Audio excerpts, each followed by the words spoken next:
La sexualidad femenina, un espacio en Radio Tentación donde se habla de aquello que nadie cuenta, pero todos desean saber. Te esperamos de martes a sábado a la 1:40 de la madrugada en la sintonía de Radio Tentación.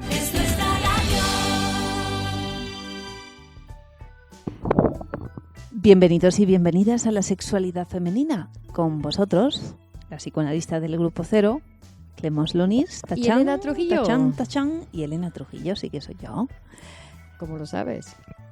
Lo pone en el DNI. Eso es tu referencia, ¿verdad? Esa es mi referencia. Y tú a veces me dices, Elena, ven. Y digo, debo ser yo. Oh, qué lindo. Así que uno se reconoce bajo su nombre y apellido, lo que está indicado en el DNI. Bueno, nuestros padres se dedicaron largos años a decirnos cómo nos llamábamos, cuál era nuestro apellido, cuál era nuestra dirección. Para que terminásemos creyéndonoslo. Sí, porque uno no tenía ni pajolera idea del poder de esos significantes sobre uno. Pero lo que me llama la atención es cómo porque nos movemos como si esas palabras asociadas a nosotros, digamos, tuviesen alguna verdad, como si fuesen de verdad. Y cuando solamente es un nombre que se acercó a mí durante bastante tiempo y que tiene su historia. Y que tiene su historia. Porque además, porque claro, uno se lo ha apropiado. Exacto, porque uno nace y el nombre no lo elige uno. Es decir, que uno nace en una familia determinada que elige un nombre para ti, que además te atribuye una serie de cosas relacionadas también con la historia familiar. Decías, ¿no? Elena. Nena. Perdón. Bueno, a mí me iban a llamar bienvenida o deseada.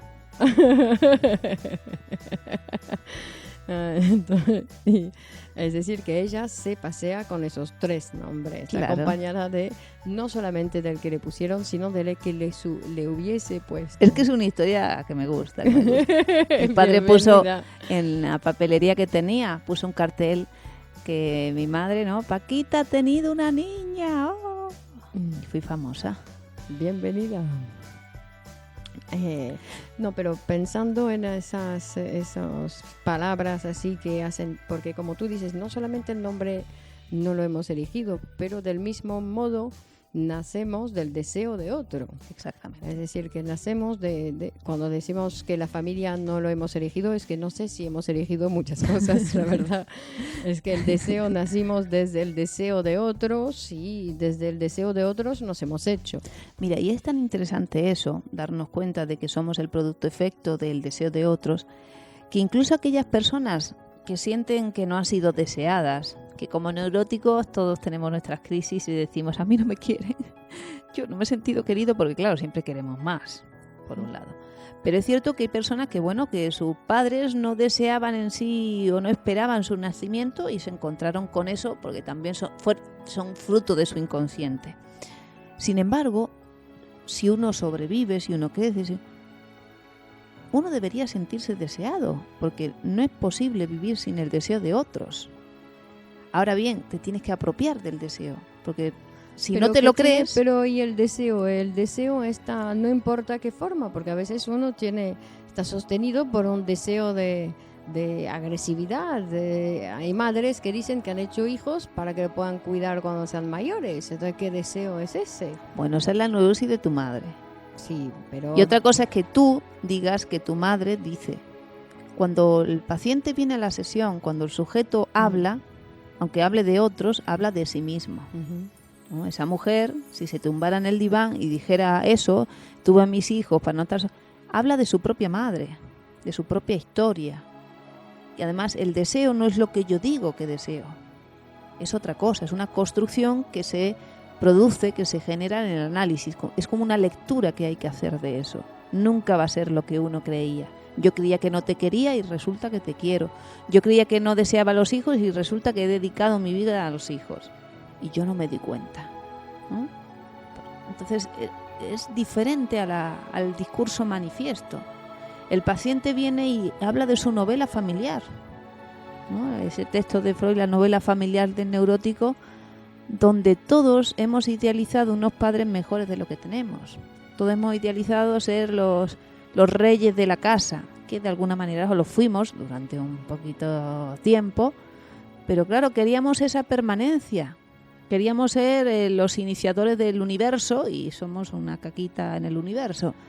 Pero ese narcisismo infantil necesario para sobrevivir, luego se tiene que ir relativizando.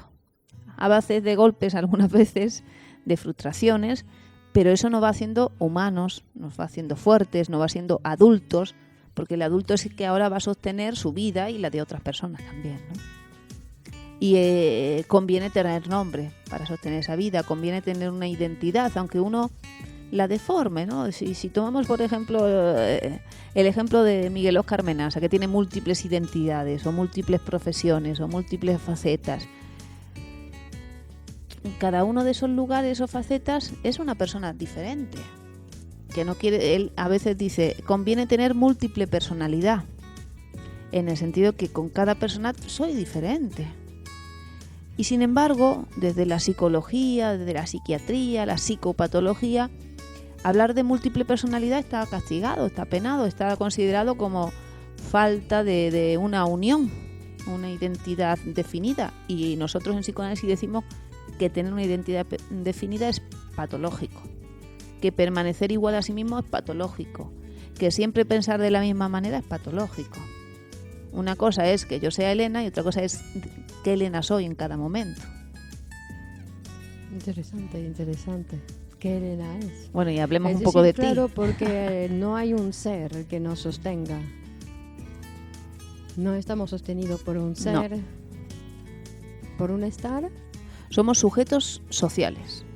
Y sujetos sociales quiere decir que somos producto efecto de las relaciones, que somos tiempo, por tanto no somos un ser, somos tiempo como un transcurrir.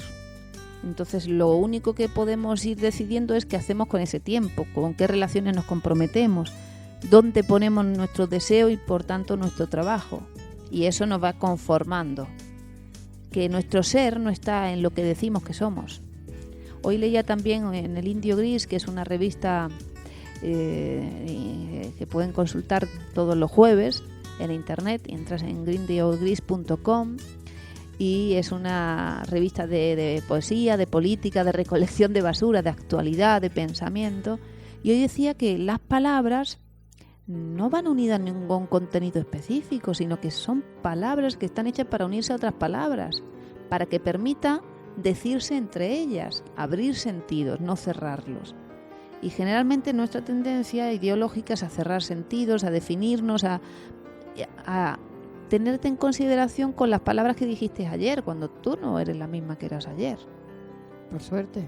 Claro, entonces ese racionalismo con el que nos han educado ideológicamente nos perjudica en lo humano que hay en nosotros. El pensamiento racionalista es bastante poco humano, es simplista y somos seres ricos por naturaleza. Sí, que todavía no hemos descubierto y no sabemos cuál es la medida del hombre, es decir, cómo podría llegar a desplegarse el ser humano si no estuviese encerrado, digamos, con esos emblemas ahí que circundan su vida, que son la verdad, la razón, porque está encarcelado bajo esas ideas. Porque hay muchas formas de medir cosas. Una de ellas es el dinero, por ejemplo. Tanto tienes, tanto vales. Por ejemplo, se llegó a pensar que uno podía decir, mira, tú eres más valioso porque tienes más dinero o puedes producir más dinero. Pero sabemos que no es así. Sabemos que hay cosas muy valiosas que desarrollan las personas que no van unidos específicamente a una producción determinada de dinero. A veces porque la ideología o el modelo social castiga esa otra forma de pensar. Y no la recompensa con dinero, pero te recompensa con otras cosas. Entonces el valor es relativo. A veces el valor se considerará siglos después, cuando tú ya no estés. Pero lo que tú hayas sido capaz de producir era valioso. Lo que pasa es que ahora en este tiempo no se pudo medir con los instrumentos que existían. O tú puedes decir, mido mi inteligencia por el coeficiente intelectual. ¿no? Y el doctor Menasa también dice, bueno, si a mí me miden el coeficiente intelectual salgo a menos no sé qué. Es decir, que no es una medida como la que ese instrumento estipula, sino que la inteligencia es otro tipo de inteligencia, es la inteligencia psíquica. ¿No? Que si nosotros trabajamos en el campo del realismo psíquico, que es un modelo de creación artística nuevo, es otro tipo de inteligencia el que se genera, que a los ojos de la inteligencia general no está la inteligencia. Uno ve el cuadro de realismo psíquico y dice, ¿esto qué es? Y sin embargo es algo que tiene una condensación y una capacidad de reflejar una realidad que no ven nuestros ojos, y habla de la realidad. Está bien eso del realismo psíquico, lo podríamos intentar desplegar un poco más el próximo día. Sí, explicarle a los oyentes porque qué yo es. creo que no es solamente a nivel creativo el realismo psíquico. Bueno, es producto efecto de la unión entre poesía y psicoanálisis. Es decir, el psicoanálisis llegó a la historia de las ciencias como un instrumento para medir una nueva realidad, que era el objeto del conocimiento inconsciente, pero que sin poesía no hubiera podido existir, ¿no? Porque que se produce también porque la poesía genera una nueva realidad que no estaba en ningún lado. Entonces, en esa unión se produce ese realismo psíquico donde hay instrumentos para ver más allá de lo que creemos ver, y sin embargo vemos, medimos, escuchamos, existe. Pero también, bueno, son productos para que las generaciones futuras puedan usar. Ahora no sé si lo sabemos usar adecuadamente, o aprovechar, o tomar esa inteligencia que se desprende de ahí, ¿no? De esa belleza, de esa como en el arte y en todas las acciones, hasta en las relaciones sociales utilizamos la inteligencia derivada del realismo psíquico.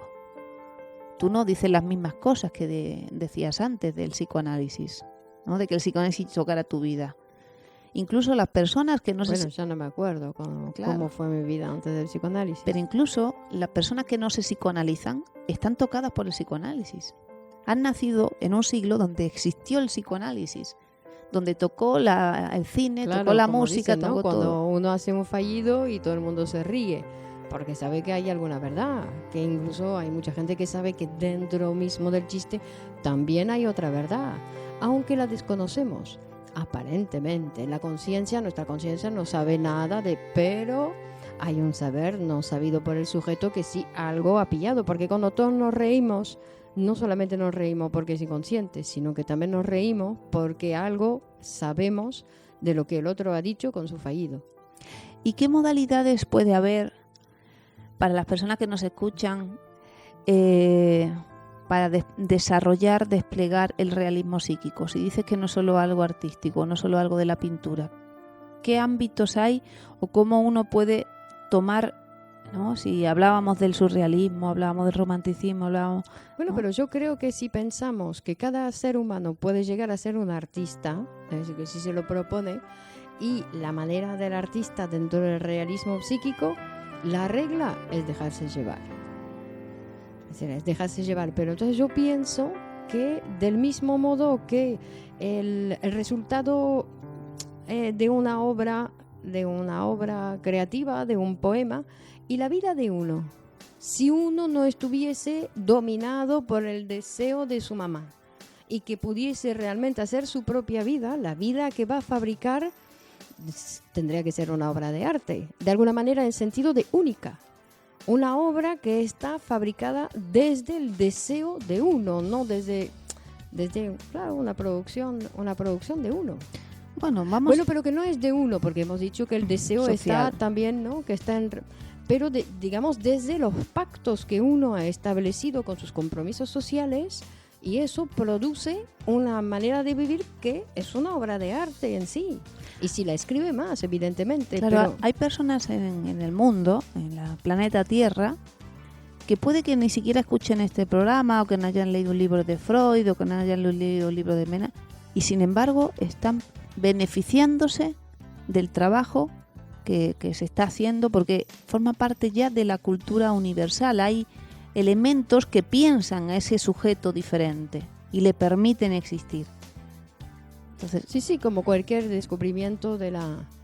es decir, es como, bueno, no sé, porque cuando decimos que, por ejemplo, hay gente que vive en una gran ciudad y nunca ha utilizado el aeropuerto, ni sus familiares, y que ellos viven sin aeropuerto. El aeropuerto para ellos no existe. Entonces no sé si están así, claro que se benefician, pero ¿hasta qué nivel? Es decir, que hay un pequeño trabajo que uno tiene que hacer para poder también tener ese saber para la vida de uno. Porque si yo no me decido de viajar, pues no existe aeropuerto en la ciudad donde vivo. ¿te parece si el próximo día seguimos viajando con nuestros oyentes en el realismo psíquico? Intentaremos, veremos, sorpresa, sorpresa. ¿A dónde nos pueden escribir si quieren contactar con nosotras? A la sexualidad femenina radio @gmail.com, la sexualidad femenina radio @gmail.com. Hasta el próximo día, un abrazo.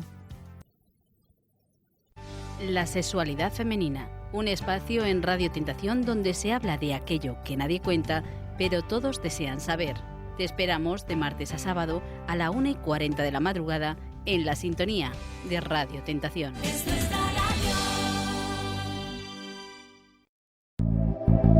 La vida se compone de innumerables pasos que a veces no sabemos a dónde dirigir. Psicoanalizarse es abrir un espacio en tu vida para vivir mejor los años futuros.